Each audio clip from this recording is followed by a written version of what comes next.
लगाण वर्षा जातीय राजपथ अवरोध एवं बन्या जल बुड़ी जाइछि। नदी मध्य पोलो आसिका दिगपहंडी मुख्य रास्ता अवरोध होइछि।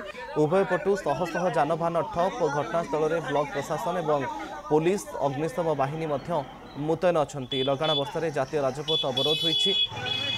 बन्या जल बुड़ी नदी मध्य पोलो आसिका दिगपहंडी मुख्य रास्तार यह चित्र आप देखुं। उभय पटु शह शह जानवाहन अटकी रही। पोलो उपरे चली वर्षा पानी बन्या जल एवं घटनास्थल में ब्लॉक प्रशासन पुलिस सेठी पहुंची। अग्निशम बाहिनी मुतयन अछंती।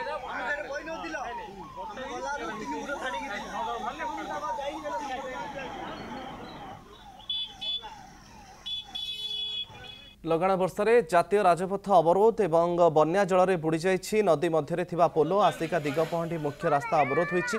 उभय पटु शह शह जानवाहन ठप। घटनास्थल में ब्लॉक प्रशासन एवं पुलिस अग्निशम बाहिनी मुतयन अछंती। लगाण वर्षा जातीय राजपथ अवरोध होइछि।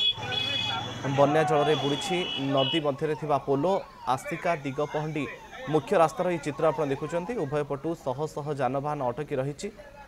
पोलो उपरे चली वर्षा पानी बन्या जल एवं घटनास्थल में ब्लॉक प्रशासन पुलिस सेठी पहुंची। अग्निशम बाहिनी मुतयन अछंती।